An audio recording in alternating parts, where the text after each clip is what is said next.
Host the City Club event. One, I think this is a very important topic, and two, extremely educational, so it seems fitting to help educate our community in one of our schools. I'm also really proud of Portland as a city. We talked a lot about Build Back Better nationally, and at one point, investing in infrastructure in schools was in the Build Back Better legislation.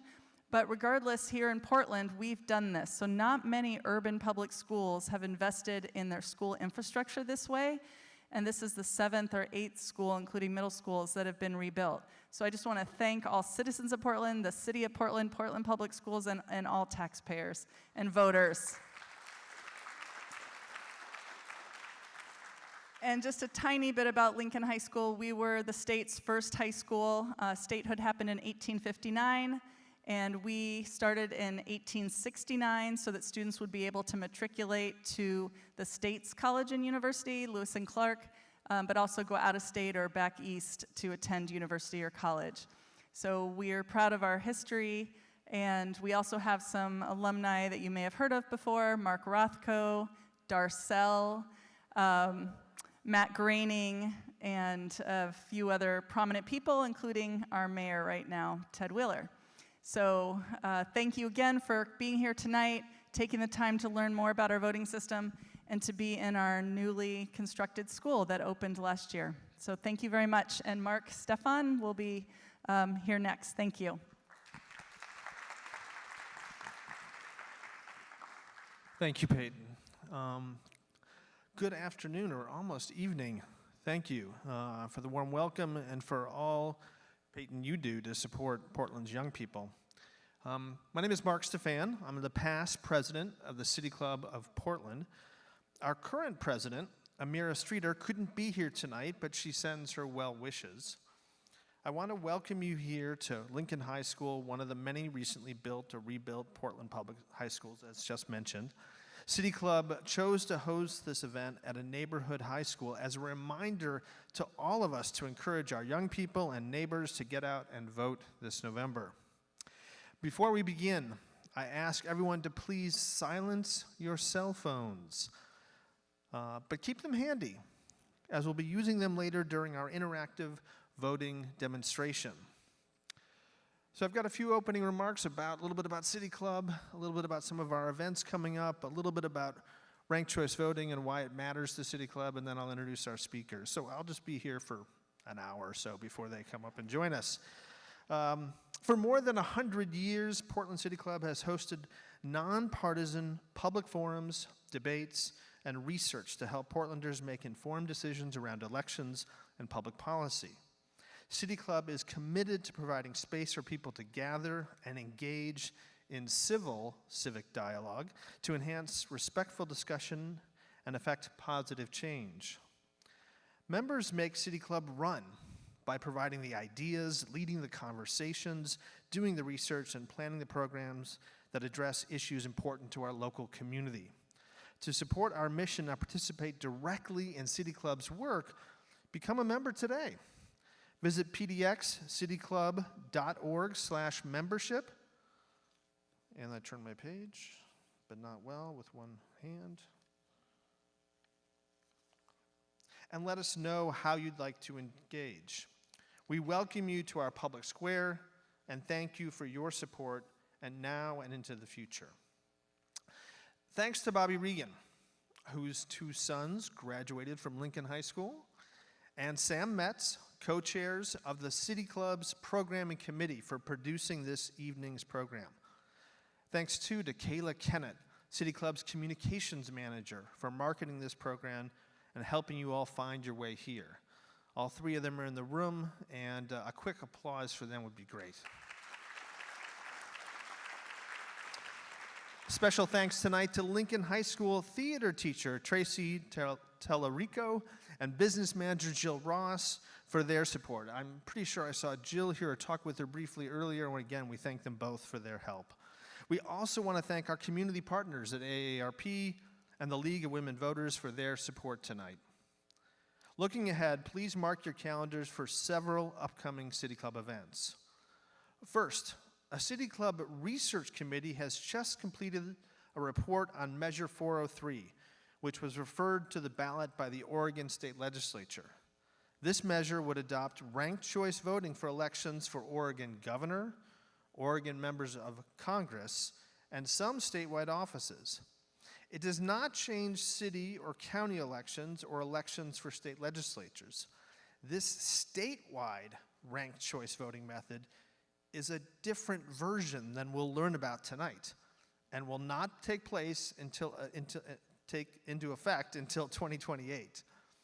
Research committee members will present their findings to City Club members at the City Club office at the Center for Philanthropy on Tuesday, August 20th at 6 p.m. That's 2 weeks from tonight. City Club members will then have until midnight on Thursday, August 22nd to vote yea or nay on these findings. If approved by the members, City Club will submit a statement of support in the November statewide voters pamphlet. And yes, if you want to vote on the research committee's findings, join City Club today. In early September, we'll host 2 Multnomah County Commission debates. Join us on September 5th for a debate between District 1 candidates Megan Moyer and Vadim Mazursky.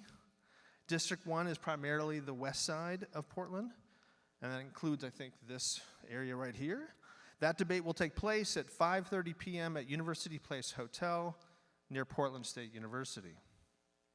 Then on September 9th at 5:30 p.m., we'll host a District 2 debate between candidates Shannon Singleton and Sam Adams. District 2 is primarily the inner east side of Portland. That debate will take place at the Alberta Rose Theater in Northeast Portland. Both events will be moderated by Willamette Week journalist Anthony Effinger. We'll also host a Portland mayoral debate on Tuesday, October 8th at 6 p.m. More information to come on that. As we look forward to tonight's program, I want to share a bit of background on Portland City Club's role in this new venture and my own involvement in Portland City charter change. Before serving on the Board of Governors for Portland City Club, I participated in the development of one of 2 research reports about Portland's form of government and elections. The first committee analyzed what was the best form of government for Portland that we should maybe have, and one that would equitably represent Portland's residents.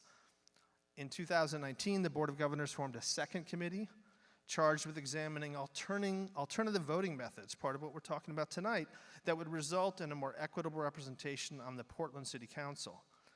I chaired the second committee.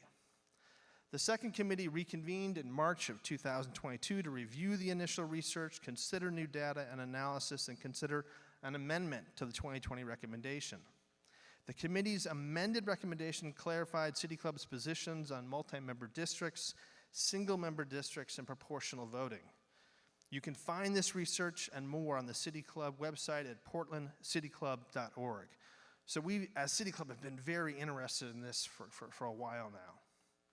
It's worth mentioning that from 2020 to 2022, our current City Club president, Amira Streeter, served as a charter review commissioner along with 19 other Portlanders with different backgrounds and expertise. Together, they grappled with educating themselves about ranked choice voting systems and processes. They wanted to ensure Portlanders felt truly represented and had an opportunity to have that representation reflected from their choices. While daunting, they worked together to decide that ranked choice voting was something they could put to the voters. Tonight, you will get to try it out yourself.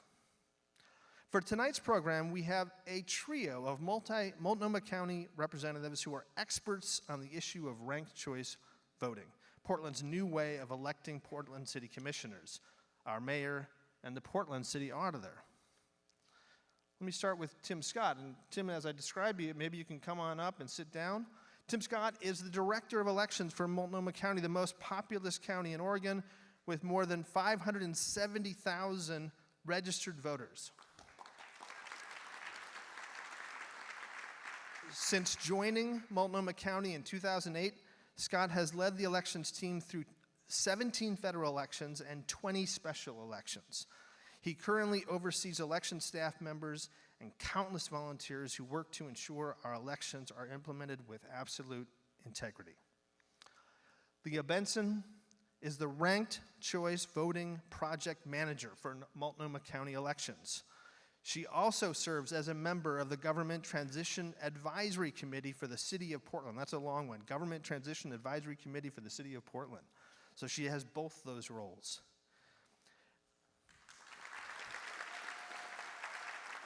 She spends her days and her nights engaging with community members around the City of Portland's November ranked choice voting elections. I would assume that she even dreams sometimes about ranked choice voting.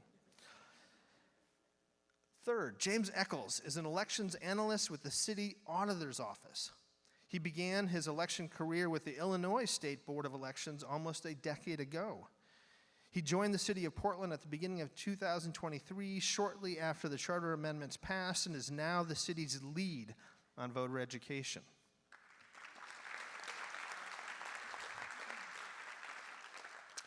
For today's program, these experts will provide background on ranked choice voting, then take us through an interactive exercise where we'll participate in a mock election.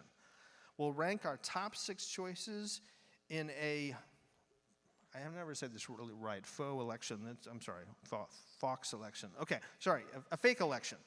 Then watch as these choices are narrowed to 3 winners. So please have your mobile phones ready to participate and have fun with this exercise. But again, have them turned off. The ringer turned off. We'll then do an extended Q&A to be sure all of your questions are addressed. For the Q&A, we ask you to come forward to this podium, lining up basically over here. So kind of coming through the middle here and then lining up over here. If you have questions, you'll come up here and you'll ask your questions, and then either head back out that way or sort of circle around that way.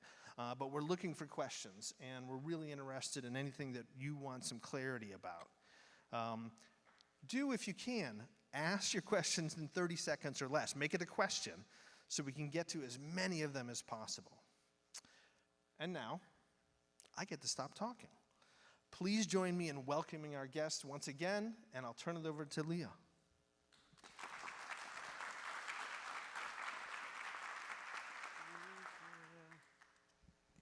Thank you, everyone, for coming out tonight. We're so excited to see so many of you here on a nice day to learn about ranked choice voting, our favorite topic these days.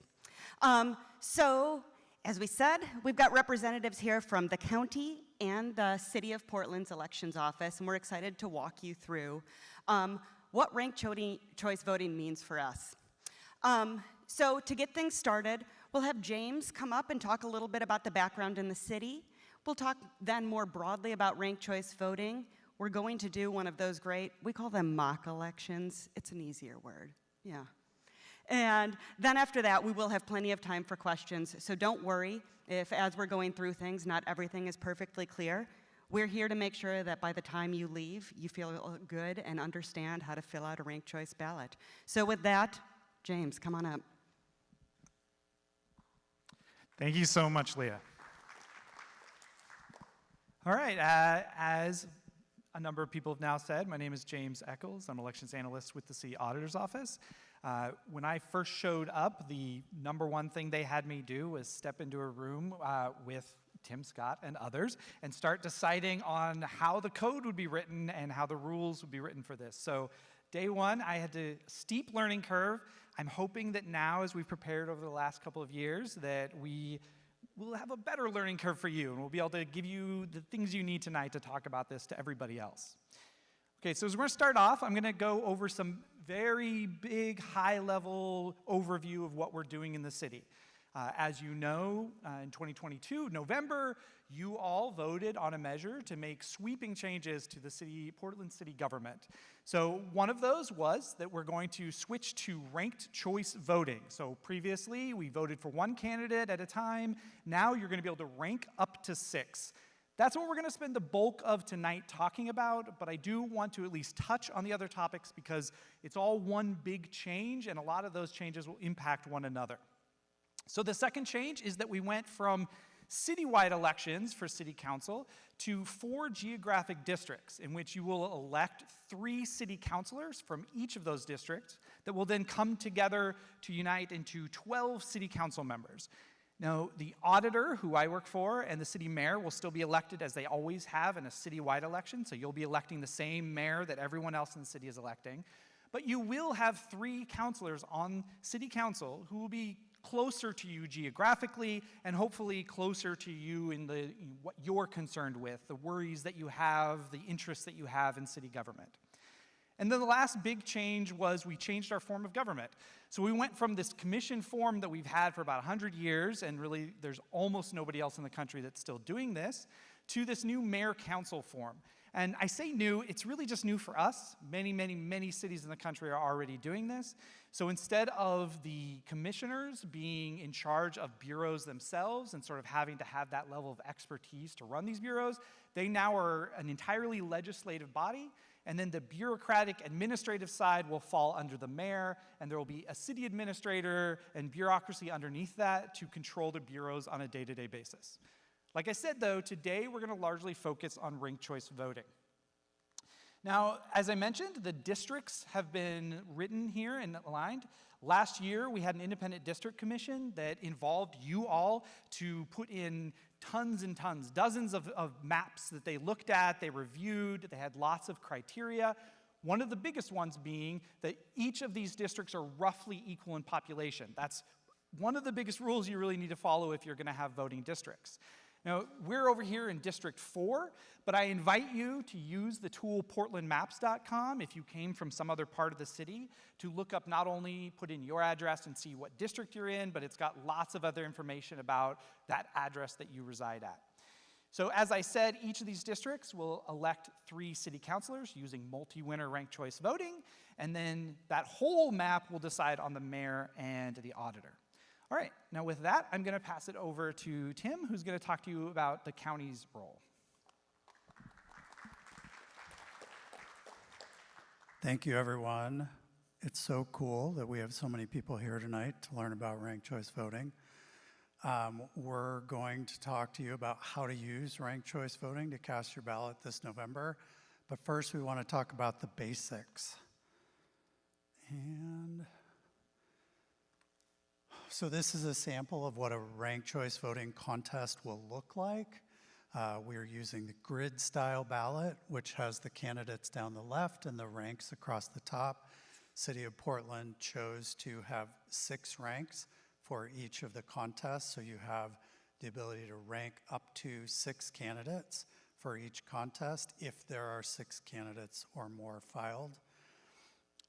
We are going to be using single winner ranked choice voting to elect 1 candidate with 50% plus 1 of the votes, and that'll be used for Portland mayor and auditor, as well as for all Multnomah County positions starting in 2026. The county chose to move to ranked choice voting, and we're just waiting a couple more years to implement that for Multnomah County contests. The other type of ranked choice voting we're using is multi-winner ranked choice voting, and that's, as James was talking about, where we'll elect 3 counselors for each of those 3 geographic districts at the same time. And the great thing about the way ranked choice voting is implemented is you'll use the same layout of ballot for each of those contests, and voters won't have to learn a different way to vote. You just have to learn how to rank your votes once, and you use the same way to vote on both the single winner and the multi-winner contests. And also, we're not making all of this up. We're not the first jurisdiction to do ranked choice voting in the country. RCV is used in several states, counties, and cities across the United States, and we've been collaborating with them intentionally to learn from them, learn how they implemented their program, and implementing best practices. All right, and now I want to talk to you a little bit about how we got here and why are we using it.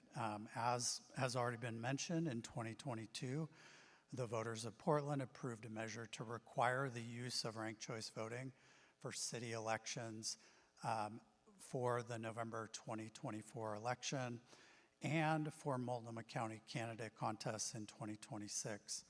Portland City Charter requires the use of RCV must commence this November.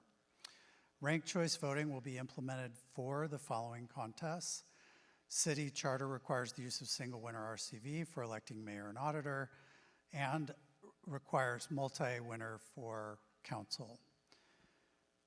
Multnomah County Home Rule Charter, again, we're moving to ranked choice voting in 2026. So we're in the midst of preparing for the City of Portland contest this November, while laying the groundwork for successfully implementing ranked choice voting for the county in 2026. And now I will pass it back to Leah.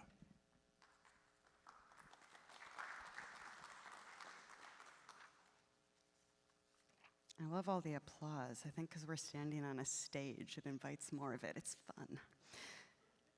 All right. Let's get into talking a little bit more about voter education, getting people prepared to use ranked choice voting. Before we get into talking about how to fill out your ballot, I want to give you a little bit of an idea of what our strategy is for teaching people about it. So our strategy is rooted in best practices that we've learned from, as Tim mentioned, all of those other jurisdictions from around the country that have already implemented ranked choice voting. So our best practices fall into three main buckets. One, we want our education to be timely. Some people started asking us this spring or earlier, like, why isn't voter education happening yet? And we had a reason for that.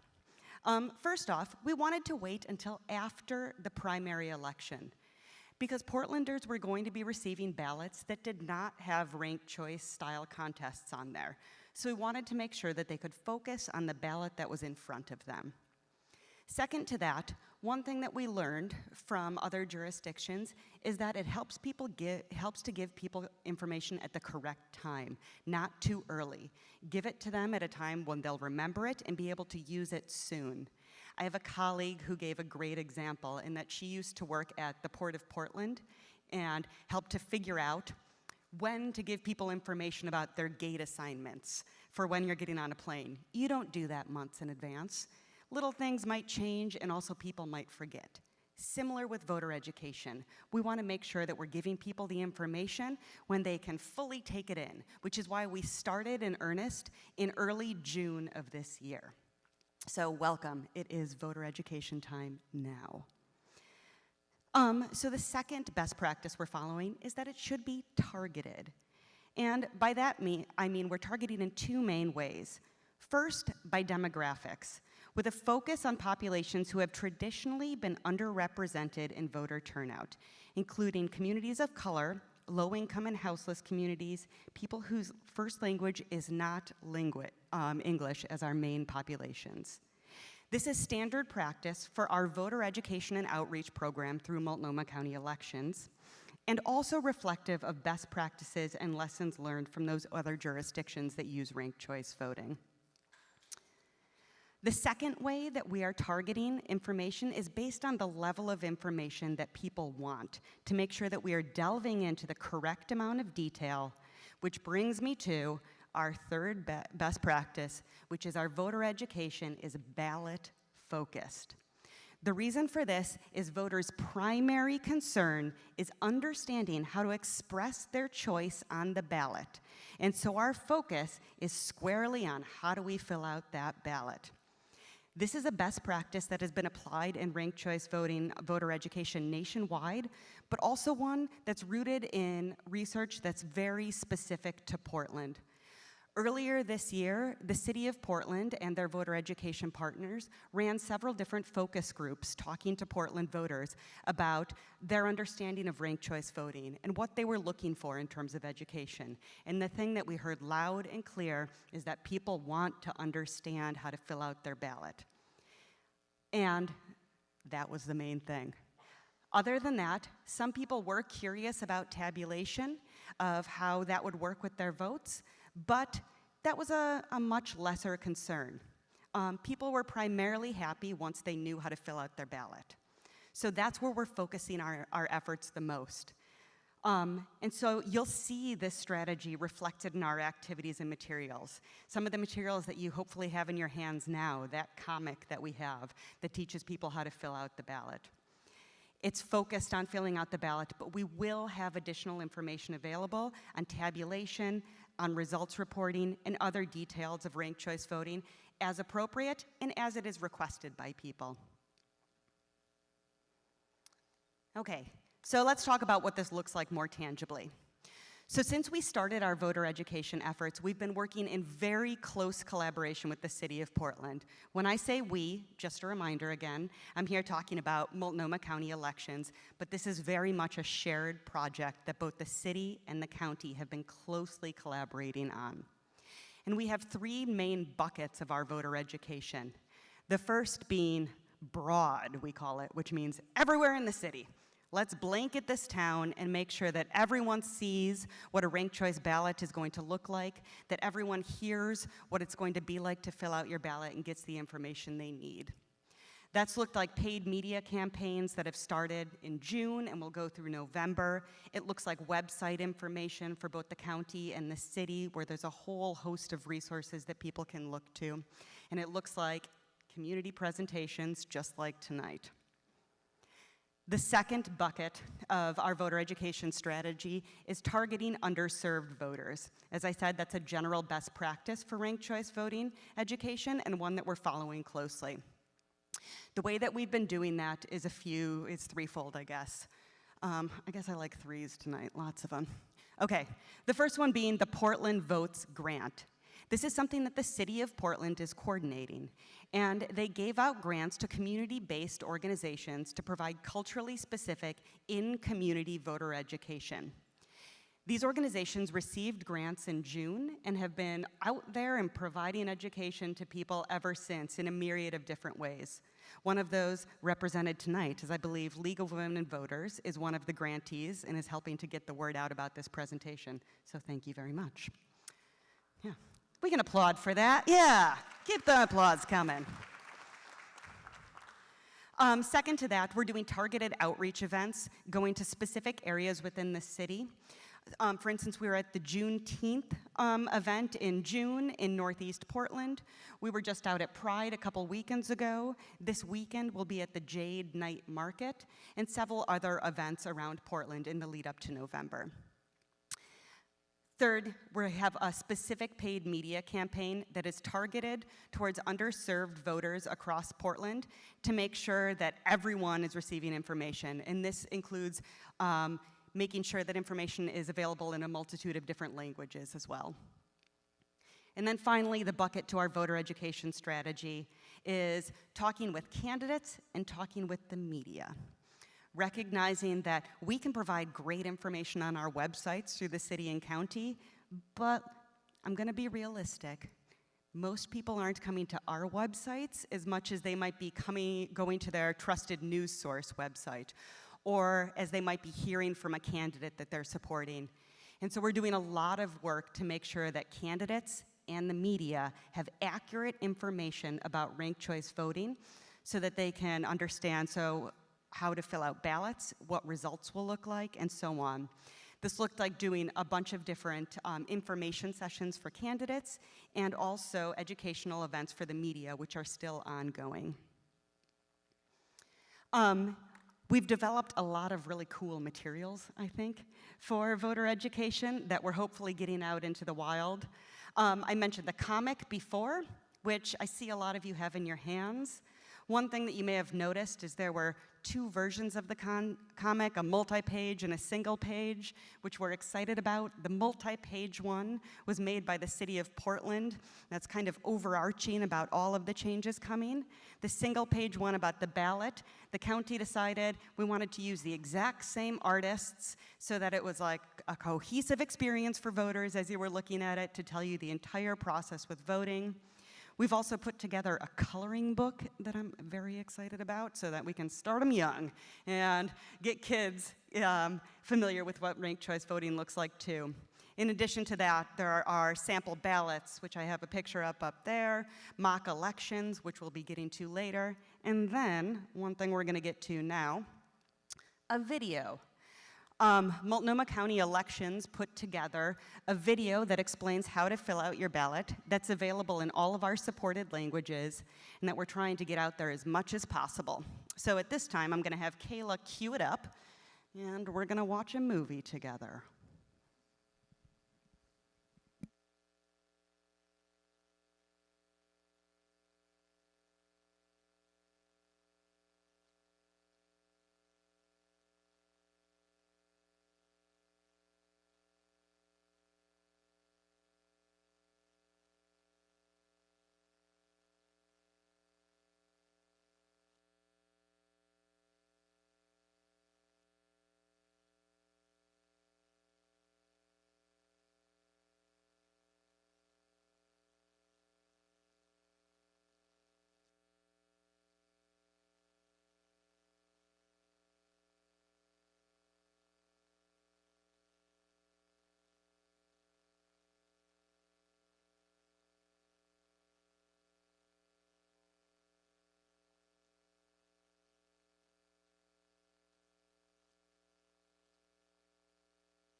I just remembered I have a mic and don't have to shout. Hopefully, after watching that video, everyone has a little bit better idea of what it's going to feel like to fill out your ballot.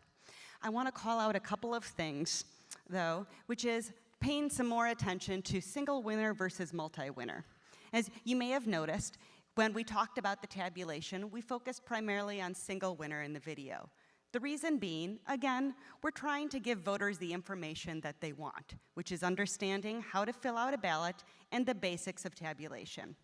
That said, like I said before, we're trying to target the information that we provide people and make sure that they're getting what they want. And we just had a hunch that some folks in this room might want to talk a little bit more about multi-winner. So I'm going to go a little bit more in depth with that. So let's talk about the differences with single and multi-winner. So with single winner, you're going to have a grid-style ballot, and you're going to rank up to 6 candidates. Candidates are eliminated, and votes are transferred until one candidate crosses the threshold. And the election threshold is 50% plus 1 vote. So vote transfers happen when candidates are eliminated, and then those votes go towards the voter's next ranked choice. Multi-winner. Multi-winner, as Tim said, the ballot's going to look the exact same in that it's a grid-style ballot when you can rank up to 6 candidates. Similarly, candidates are eliminated and votes are transferred, but this time until 3 candidates reach the threshold for election. The threshold in this case being over 25%, or 25% plus 1 vote. With multi-winner, vote transfers come from 2 places. Eliminated candidates, just like with single winner, but also from something known as surplus votes. Okay.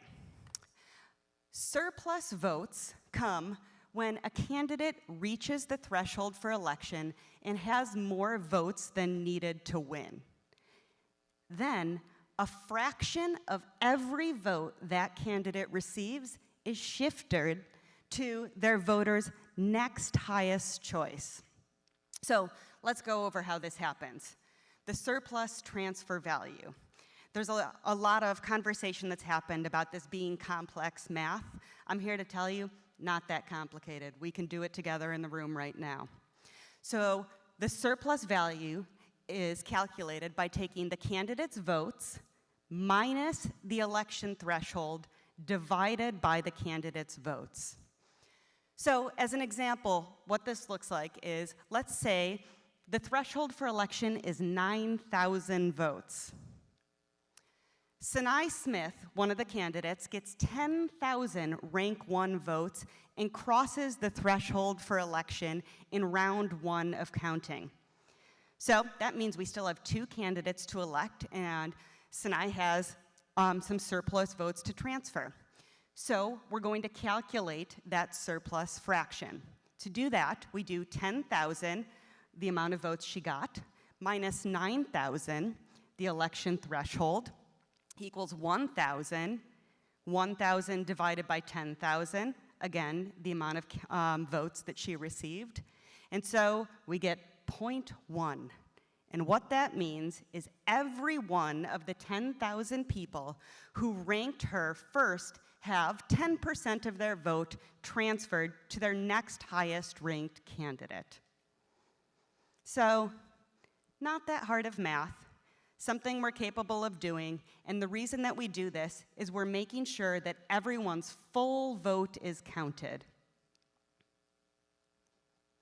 And with that, I think it's time to practice a little bit, and so I'm going to hand things back over to James. While I'm doing that, this is a great time to get out your phone and scan that QR code, and we're stalling.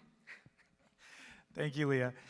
Yeah, as Leah started to say, this is going to be the interactive portion of the workshop that lets us call it a workshop as opposed to simply a presentation. So right now, if you haven't already, you can scan this. We're going to leave it up on the screen for just a minute so that you get a chance to. This is going to take you to a mock election, which is going to determine how we in this room decide is the best sports team in Portland. Now, don't take it too personally, because it is entirely possible that not every single sports team in Portland is on there. There's probably some minor league teams that are your favorite in your neighborhood that might not be. But this will give us a great chance to sort of walk through this. Now, feel free to start ranking them as soon as you get in there. It's available to you, but we're also going to walk through it together. If anybody's having trouble with the QR code, you can go to the settings on your phone and look for Wi-Fi. The Wi-Fi is PPS-Wi-Fi-guest, and there's no password required. Saying that again, that is PPS-Wi-Fi-guest. Now, if you're not able to get to this, don't worry. Like I said, we're going to walk through it in person, and we have this election and many other mock elections up on our website. At portland.gov/vote is the city's voter education website, and you'll be able to go there and take part in other mock elections, and this one is one that the county runs off of their website. So I'm going to talk a little bit about some important things when you're filling out the ballot that you should do, some good rules of thumb. But one thing I want you to remember above anything else, and we're going to get into this when we look at the ballot itself, is that as long as you look at this ballot and you put in no more than one oval per column and one oval per row, you can't make a mistake. You're going to fill out the ballot and your vote's going to get counted. So I'm going to say that a couple more times as we're walking through this, but if there's one thing you walk away from tonight, a single sentence, and you forget everything else that I mentioned, that's kind of the one sentence I would love you to remember. Okay?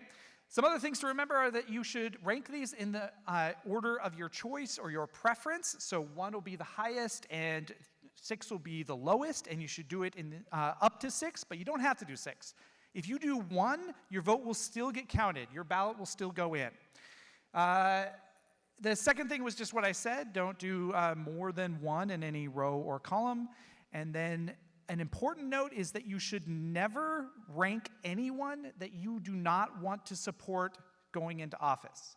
So some people see this and they think, rank 6, that's the lowest. Well, I don't like that James. He's running for office, and I don't think he's going to do a good job, and I'm going to make it known by ranking that guy number 6. Don't do this. Every rank should be someone that you would support being in office. The first ranking is just the one you support the most, and the 6th ranking is the one you support the 6th most, but it is still somebody that you support, all right? Okay, so now we're in here into this election. Hopefully you were able to get to this and you saw something similar. So as we can see, we've got some teams here, some important teams, and we've got our grid-style ballot that Tim talked about over on this right side. Just like in our elections, we have 6 rankings, and we have a number of people. Now in Portland City ballot, we're probably going to have more candidates, but otherwise it will look pretty similar to this. But it is important for me to note that this is an educational tool that we use. It's not exactly like your ballot, so there are going to be some differences, like, as you can see, there's no option for a write-in. That would be very difficult for us to do through this educational tool. But it is really good at showing people what they should and should not do when they get to their actual ballot. So one of the first things I want to talk about is what we call an overvote. So if we were to rank Rose City Rollers as our first ranking, and then we decide, you know what, Thorns are also our favorite, let's rank them both.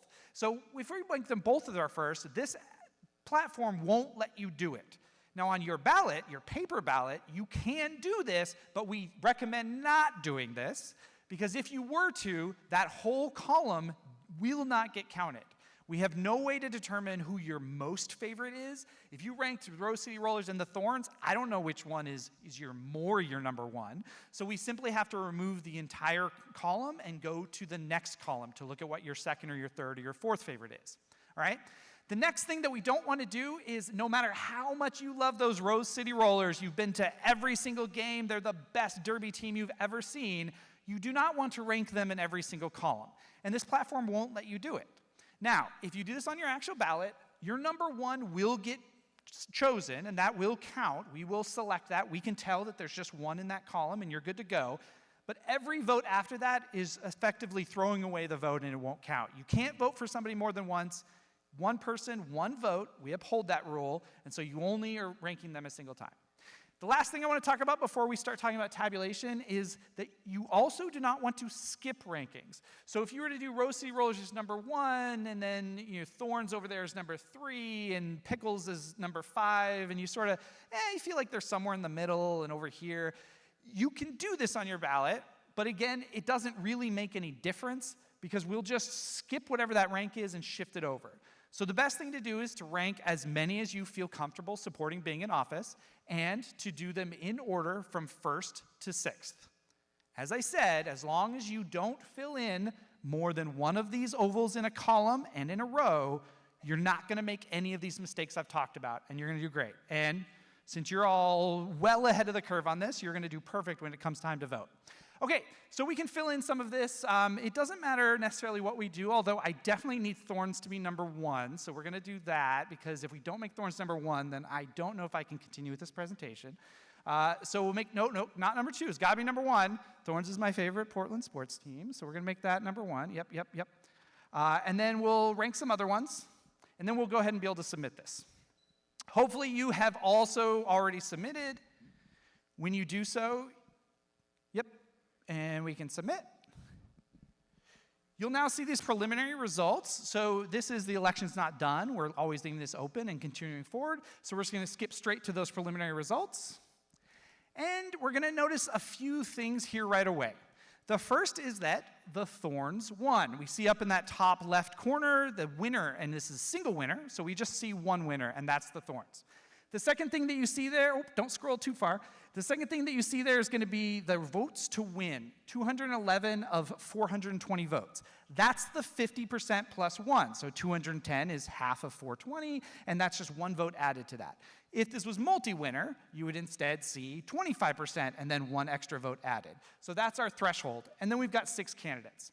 Now we're going to go down to the outcome of this. Now, since it's ranked choice voting, this is the first round, so this is what's going to appear as everybody's number 1 rank on that ballot, or their highest rank if they happen to skip that top choice.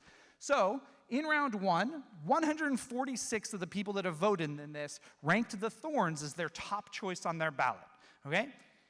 But, as we can see here, we didn't get to a winner. Nobody got to this line over on the side that says 211 votes to win, matches our votes to win up top. That's the threshold that we've got to get to in order to elect somebody the winner of Portland sports. Nobody got there in the first round, so as my colleagues mentioned earlier, the next step is going to be eliminating the lowest vote getter, that is the Winterhawks in this case, who only 25 people thought was the best team in Portland. And then we will reapportion all of their votes, and they will shift to the next highest. Generally, that's going to be the second ranking. So we can go to round 2, and we can see all of these green numbers. So 3 people that voted for the Winterhawks as their top choice voted for the Timbers as their second choice, or their next highest choice, all right? And that just continues right on down. Now, we've moved everybody out. Unfortunately, the Winterhawks are out of this race, but we still don't have a winner, all right? Now that you sort of get the idea, pretty straightforward, we can move a little bit faster. So the Timbers are the next lowest vote getter, so we're going to remove them. We shift their votes over. We still don't have a winner. We haven't gotten quite to that threshold yet. So now the Rose City Rollers are going to remove. I'm sorry if they were your favorite, but they'll be eliminated. All of their votes will shift. Again, these are the people who ranked Rose City Rollers as number 1. They then ranked one of these, those green numbers, as their next highest choice on that ballot. All right? Now, finally, we're going to remove the Pickles. Sorry, Dylan. And we see that in round 5 of this election with 6 candidates, the Thorns have passed the threshold, all right? So the Thorns would be elected winner in this case if this was a real election. Now, because it's single winner, we're done there. All we're trying to do is to get to a single winner, so as soon as we do that, they have the number of votes transferred to them that they have, we declare them a winner, and we move on, all right? If this was a multi-winner election, we would then need to continue on to get to 3 winners. Obviously, our threshold would be much lower. The Thorns would have gotten there much sooner. They would have, as Leah talked about, moved their surplus votes over to other ranked choice, which is the same as when you eliminate. It's the next highest. So if whoever voted for Thorns is their number 1, once they've won, then all of their votes would go to whatever the next highest is and move down, 1 from each of those ballots of a percentage. And then we'd continue on. So that's the biggest difference, is that the threshold is lower and that the winners have their surplus moved on. Okay? So this is our mock election. I encourage you to go to our website. We're putting these all over the place. We're partnering with lots of people on this platform. We think it's a great platform. It's a platform that New York used, that Minneapolis used, that Alaska used. We worked with the founder to sort of create a Portland-centric model because we have 6 rankings instead of some of the other places, and there's a few other differences. And I really encourage you, if you have friends that are curious about it, we really think this is one of the best ways to jump in, be able to walk through the ballot very simply and be able to see the votes moving around and then have some descriptions of what it is that's happening there. All right? Okay, with that, I am going to pass things back to Tim to talk further. Thank you, James. All right. We want to make sure we have plenty of time for all of your questions, so we're just going to go through a few quick points here. I want to just make sure that you all understand that even though this seems like a big change to elections or how people will vote, so much is going to be staying the same. The Multnomah County Elections Division is going to be mailing you your ballot in the mail. You'll have up to 20 days to vote that ballot and return it to us. And when it comes back, it's going to come back to the Multnomah County Elections Office, where we will count it, we will release results. A lot of the things are going to be staying just the same. But I wanted to talk about sort of one of the unusual things that happened when the city of Portland passed ranked choice voting, because the city is not just in Multnomah County, right? Small pieces of the city of Portland are in Washington and Clackamas County as well. And that presented some challenges because this will be the first multi-jurisdictional ranked choice voting election in Oregon. Benton County has been doing ranked choice voting, and so has Corvallis for a couple years, but it's all contained within the county boundary.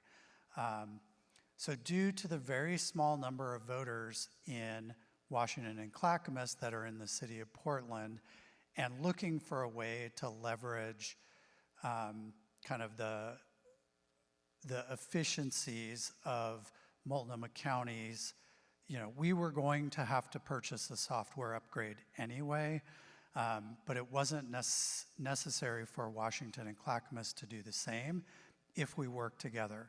So we developed an intergovernmental agreement to make sure that we were coordinating the administration of the City of Portland elections. And so for City of Portland contests, we will provide the RCV ballot designs to Clackamas County and to Washington County, and they will say Clackamas County elections, Washington County elections, and it will have the correct City of Portland contest for the voters in those pieces of the county. And then they're going to mail those ballots out to voters. The voters will vote the ballots, return them back to their respective counties, and then when they receive them back, they'll qualify them, they'll do the signature verification, and then they'll open them, get them out of the ballots, put them into ballot containers, and then they'll securely transfer them to Multnomah County elections. And that's where we take back over with the processing of the ballots. So we'll scan them, we'll tabulate them, we'll release the results. And then eventually those ballots at the end of the election process will make their way back to Clackamas and Washington County for storage. But because of this multi-jurisdictional requirement, it was important that we work together. So we spent months over last summer talking through all the details to make sure it would be seamless for voters, regardless of which county they live in. Okay, and now we've just got a couple more slides. Yep, just one more to say, if you want more information, links to all of those great educational materials we talked about, you can visit portland.gov/vote or multco.us/RCV, and you'll find all sorts of more information on this there, including how you can get in touch with us for questions. But for now then, we wanted to open it up for questions for all of you. So what we're going to do is have you come up on the stage over here, and I'll hand you the microphone if you have a question. So why don't you create a line? Some reminders, what we're looking for are questions, not statements, and to please keep your question brief so that we have time to get to everyone's. All right? And with that, I'm going to invite you over. Oh, sorry, one more thing. I forgot. At this point, I'm going to invite up Deborah Scroggin. Sorry, Deborah. and who is the manager of the Portland Elections Office. Welcome. Let's give some applause. Thank you for being here tonight. You can have a seat here. I'll just stay standing to moderate. And here you go. Thanks. My name is Jonathan Pulvers. I'm the campaign manager for a city council candidate, Chad Likens. My question is about the threshold. If folks were to say rank one candidate on their ballot and that candidate were eliminated, does the denominator for the threshold of 25% change when that ballot is eliminated? And my second question is what timeline you expect for tabulation of these ballots? That was sneaky, getting two questions in there. Let's see, I'm going to hand over a second mic. Who would like to take this one? Tim, I see. James is going to start. All right. All right, thank you. Yeah, I'm taking that doesn't change, right? What was the second? Tabulation. You're taking what happens if someone votes only the first candidate. Right. Can you just repeat that again? To make sure that we're working it out up here. Yeah, the second question. So the denominator for the threshold is all of the ballots submitted in the race. If somebody ranks one candidate and that candidate is eliminated early on in the process, does the denominator for the 25% threshold change because that person's ballot is exhausted? And then the second question was about a timeline for tabulation. Great, thank you, I thought so.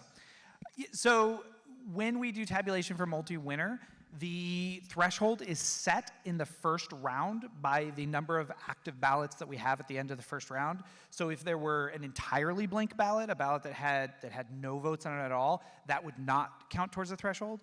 But as long as they ranked at least one and they get counted in that first round, that is what sets the threshold, and the threshold remains throughout the entire rest, round 1, round 2, round 3 of tabulation. So this ensures that all three candidates are going to get elected with the same threshold.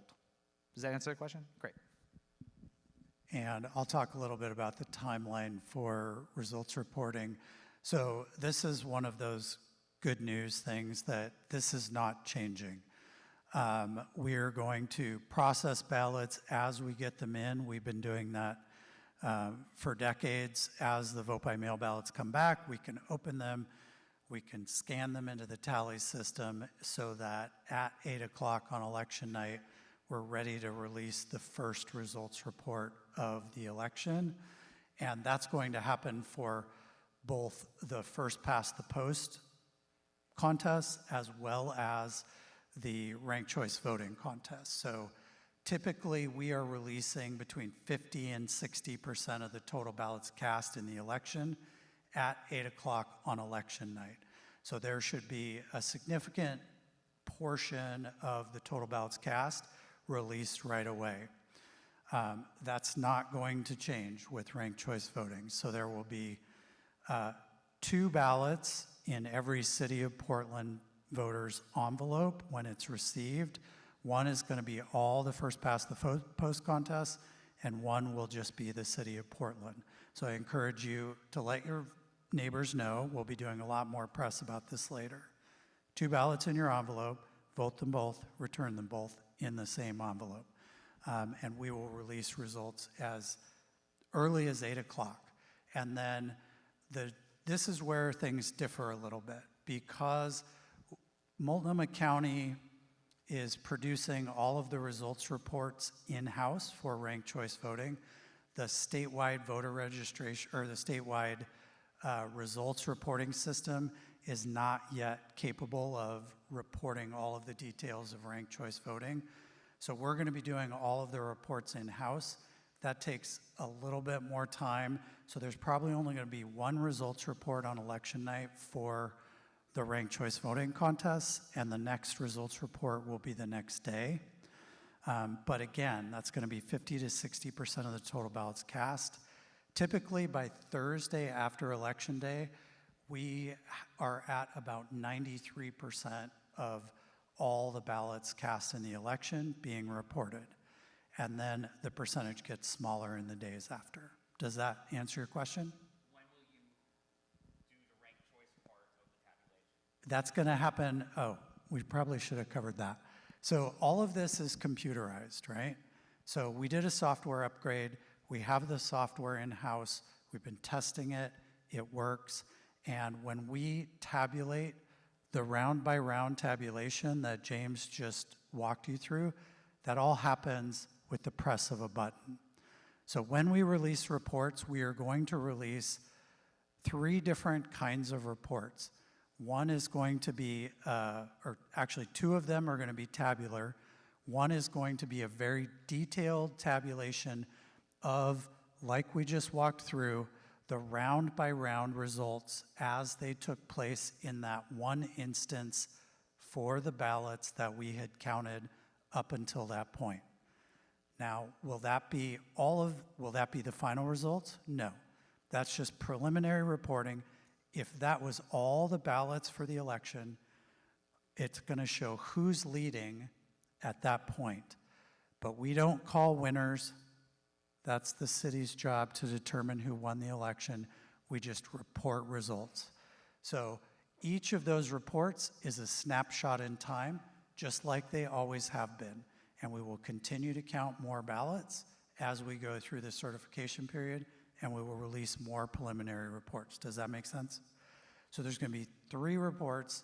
One of them's a detailed tabular report. One of them's a simplified tabulated or tabular report, that knowing that not everybody cares about all the little details.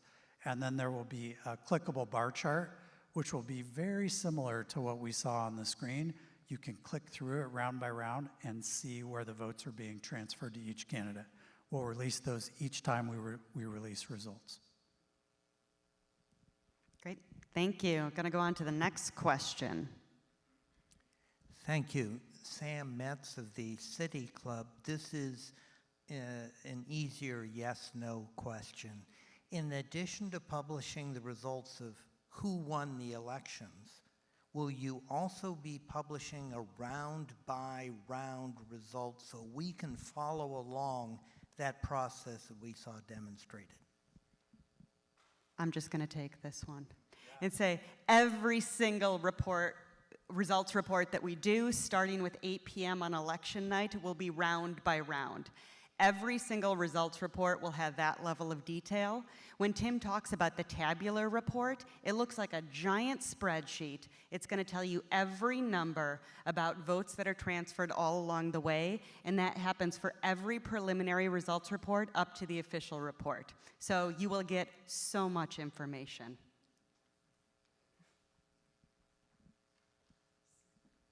Hi, my name's Jane Black. I'm an unaffiliated voter. I really appreciate this, and I am so excited about voting this year in Oregon.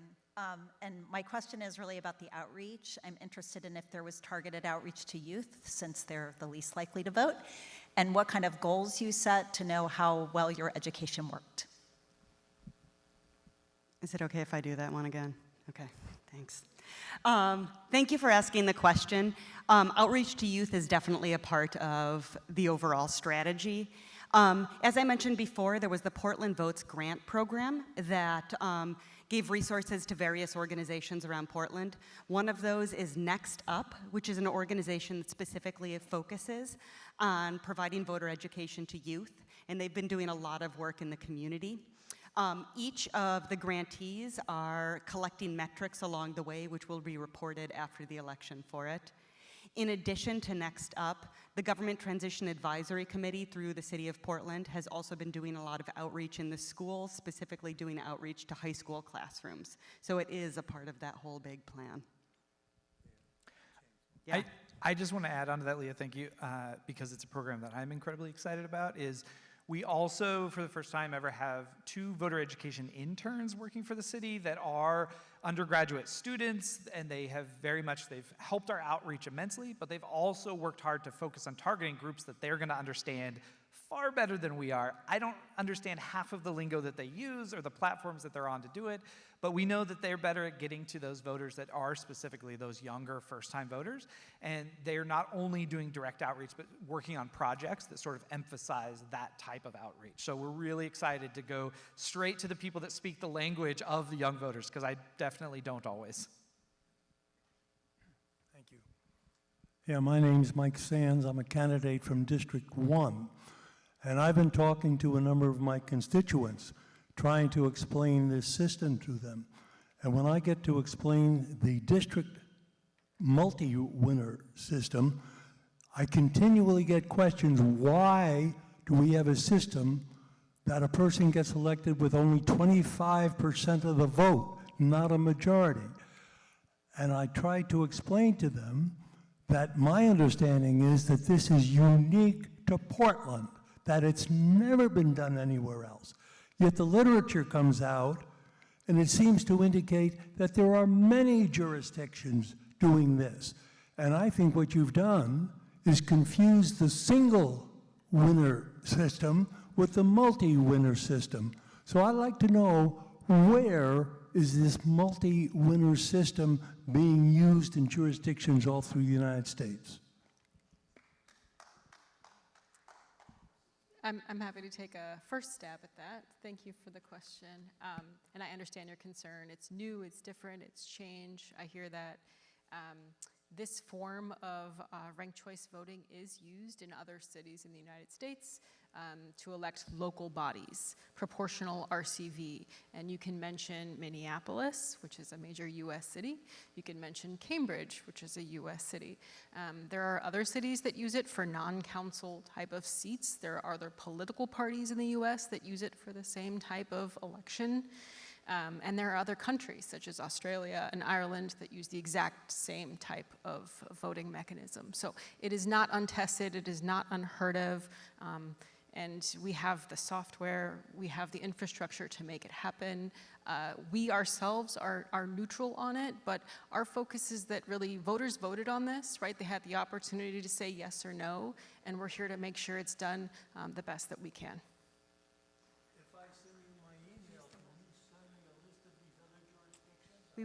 We would be more than happy to, yes, and I've got a business card. I'll be happy to connect with you afterward. You're welcome. Anything else to add to that?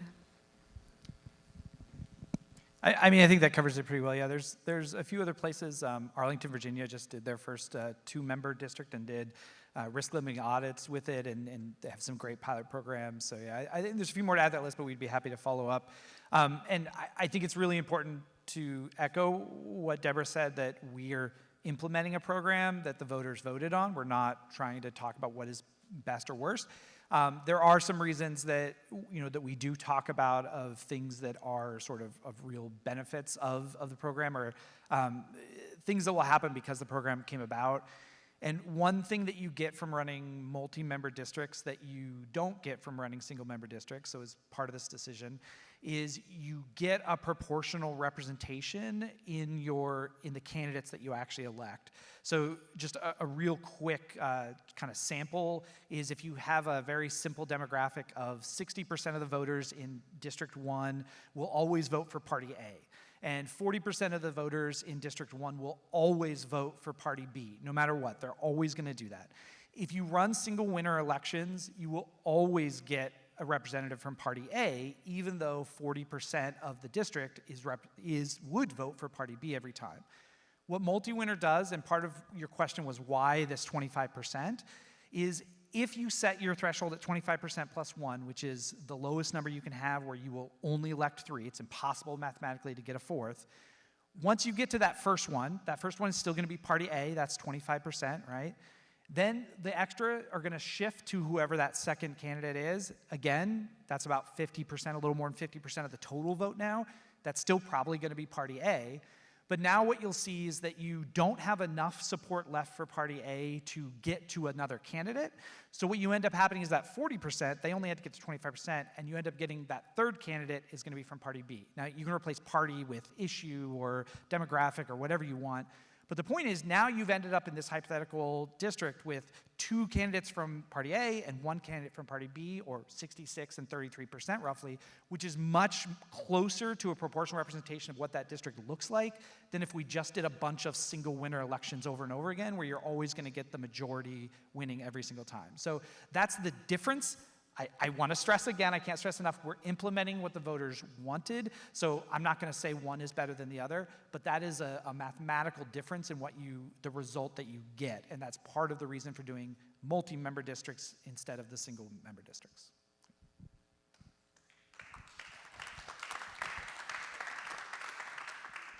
Hi, I'm Mimi Alkire, and I'm a District 4 voter and with the League of Women Voters. And I'm wondering how you'll deal with tie. Like, for instance, if there's two tied bottom candidates, how do you decide which one to eliminate? Or in the last round, if there are two who are tied for first? So James mentioned earlier that one of the first jobs, well, the very first job you had to do when you walked in the door was sitting down with me, other folks from the county, and a bunch of lawyers, and trying to figure out how to interpret the charter and put it into county code. And these are the kinds of things that we talked about a lot. What is the rule set that we are going to use that will tell ranked choice voting software how to function? And the city has chosen, essentially, when we run into a tie in an elimination round, if two candidates have the lowest number of votes and the exact same number of lowest votes, it's essentially a digital flip of the coin. A candidate is randomly chosen out of those two candidates to be eliminated first. However, if you take that concept all the way to the winner, so in a multi-winner contest, the last person to get elected is the third person to get elected in a multi-winner contest. So if there's a tie between the third and the fourth place, then under Oregon state law, we would do a full hand recount of the entire contest to determine whether or not after a hand count there's still a tie. And if there is still a tie after that hand count, it's the winner is chosen almost the same way. Any sort of drawing lots is what it says in in statute. So the flip of a coin, anything that has a 50-50 chance. So you could draw cards out of a hat, you could flip a coin, but that's what Oregon law says. But for the elimination round ties, that's happening digitally in the software randomly. My name is Aida from District 2. I have several questions, but I hear we're limited. What would happen if there were a glitch in your computer system with voting and counting the votes? So we test our software incredibly thoroughly every election. Well, let's back up. First, in order for us to use the software that we use to tabulate elections, it must be tested by a federally accredited laboratory. There's only 2 federally accredited laboratories in the United States. They are accredited by the Election Assistance Commission, which is the national clearinghouse for elections administration in the United States. So our software has been in the test lab since January, and it's making its way, testing all of those options to make sure it works accurately in every possible scenario. So once it comes out of the test laboratory, we are very certain that it works the way it's supposed to, but then it moves on to state certification testing and finally local certification testing. And we have actually had a demonstration copy of the software in our office since January, as soon as the software went into the test lab, and we've been testing it, and it works. And we are testing all of the edge cases. What happens if there's a tie? We recently did a mock election in our building with 5,000 ballots, and we hand tallied them after tallying them with the software, and we came up with the same results. So we are very certain at this point that the software works, and we will continue to test it up until we're ready to program the election for the November election. We'll test it prior to programming, after we program, and then after we run the election. So we do a lot of testing, is the point of that. My question, my name is Gautam. I'm a Lincoln High School student, and thank you. My question was, why has this not been implemented, the multiple choice ranking system, in our past elections, and why isn't it statewide introduced or used? That's a great question. So nice job, but no, that's okay. So Portlanders voted on a change in government about 7 times before the charter reform in 2022. And each time they said, no, thank you. We're not interested in reform at this moment. By a pretty overwhelming majority most of the time. So Portlanders weren't interested in that type of electoral reform, I think is the message that the council and that the community received from those votes. I can't say specifically if that's the case, but my guess is that's why electoral reform hasn't come until now.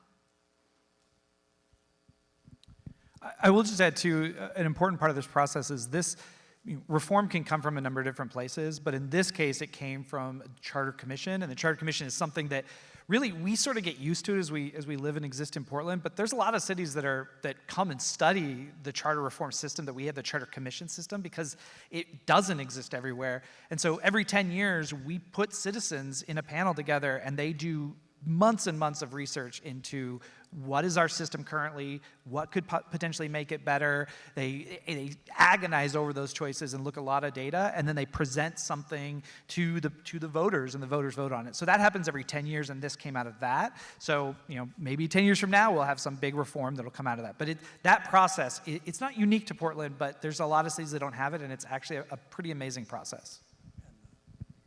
And the thing I will add, because I've been around for a long time, is that in 2012, the last time there was a charter commission impaneled, they actually studied ranked choice voting for quite a while, thinking they might put it forward to the voters, but they ended up deciding not to do that at that time. So even 12 years ago, the charter commission was looking at ranked choice voting. Thank you, and I will say we're going to take questions from the rest of the people in line. And then after that, you're always welcome to email us with questions. Hi, Dana Haynes from the Portland Tribune. Your outreach so far has been great, but no matter how much and how great it is, and no matter how much outreach I've been doing, there's some voters that are not going to pay attention until the day comes. Given that, are you anticipating a drop-off in voter participation compared to other presidential election years, and if so, how much? I'll give the short answer is no. Research has shown in other jurisdictions that implement ranked choice voting with a thorough voter education program that participation does not drop off. Oregon has some of the highest voter turnout rates in the country, and we expect turnout to be very high, even with a new form of voting in the city of Portland. I'll just add to that as part of our plans. We do see similar, the research and the data shows that anywhere between 70 and 90% of the people that on the exit polls that come out of doing this will say on the exit poll that they found ranked choice voting to be very simple, easy to use, they want to keep it. We're obviously trying to get to that last, 20 to 30%. We want everyone to find it simple. And so even if you ignore everything that we do, all of our outreach, we are still going to have material in with the ballot that will direct you to a place that you can take a mock election just like you did today, that will give you some information. So even if you've seen nothing else, we're hoping that you won't just throw away the information that's in your ballot. Please don't do that. Please read everything that comes in your ballot packet very carefully. And so even if they don't wait till that day to start learning about it, we still are going to be targeting those people because we really want it to be 100% of people walking away saying, I had no problem with this, it was great, it was easy to do. Hi, I'm Melanie Billings-Yuen with the League of Women Voters. You've partly answered this question, but it's one I get asked a lot, so I want to dive just a little bit deeper.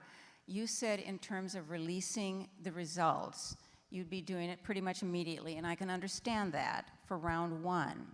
But beyond that, you need to pretty much have all the votes in before you can decide who you eliminate.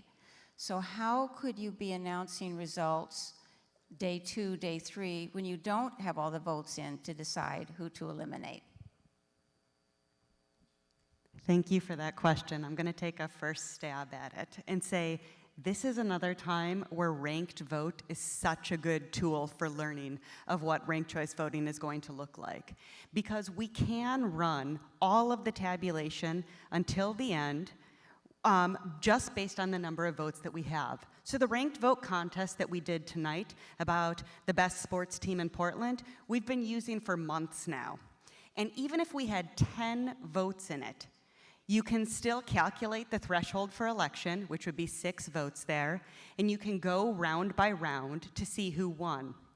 And so every time we release results, it won't just be round 1, it will be looking through completion until a candidate reaches the threshold. So similar to results for first past the post, you're going to see someone in the lead, but that doesn't mean that they have been elected, that they're the winner. So each snapshot, each preliminary results report will show someone who is in the lead or show 3 people who are in the lead. In the case of multi-winner, just like other election reports, but there will not be someone declared elected until later on, until all of the votes are counted. But every time you see results reports, it will show all the rounds of counting until enough candidates have been eliminated, until the correct amount have reached the threshold for election. I'm sorry. How do you know who to eliminate? So how do you know who to eliminate? That happens each round. So in every round, so we talk about these rounds as though they're things that are happening slowly, but as we talked about before, you press a button, the tabulation happens all the way through. Each round, the lowest ranked candidate is eliminated. So the candidate who has the fewest number of votes in that round is eliminated and their votes are transferred. So that happens on a round by round basis with each results report. So it could be that when you look at report number 1 and you look at report number 2, based on the new ballots that have been processed and counted, the candidate that's eliminated each round could change as different votes have come through. But every single time we do it, the candidate that is eliminated is the one who has received the fewest amount of votes. Does that answer your question? Okay.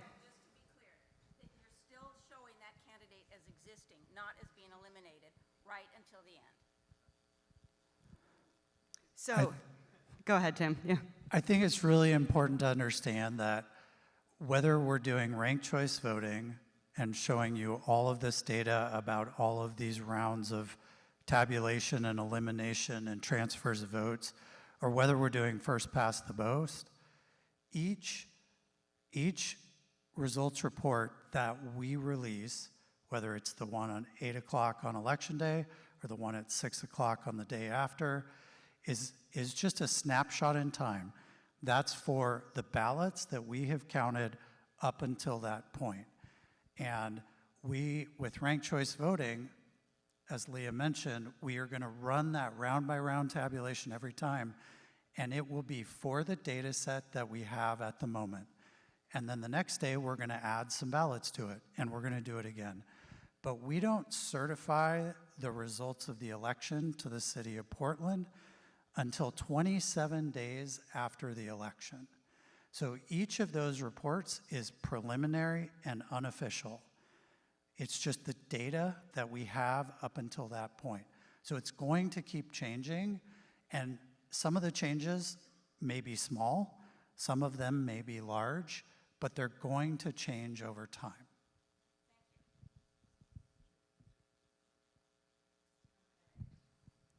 Do you have a question, or are you just here to take over?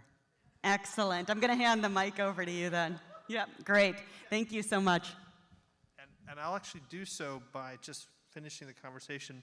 Maybe in some respects, if I'm understanding Melanie's point, the term elimination seems like you've sort of taken the candidate off the map in the first round and they won't show up in the second round. But basically, it's in the simulation, it's not really a simulation, but in the count in each round, every vote is still being counted. You're just adding new votes. And so the term elimination seems a little odd because it feels to the voter like, okay, that candidate, you know, who was 6th on that list is now gone permanently. They're not gone. Their votes for them are not gone until the very last time you've counted. In preliminary results, they do get eliminated. But but when we add more ballots, it's like starting from scratch again. Okay, that's the key. It's using a whole new data set. I'm just saying that the language of elimination sounds to the voter's ear like they're gone. Unfortunately, that's the language. Yeah, okay, so we'll all work that out. If I could, I just want to make some final comments and then we're all done. I want to basically conclude the program and thank you all for what you've just given us. Thank you all for the great questions. These were really good questions. I want to thank you all for being here and for this dynamic presentation.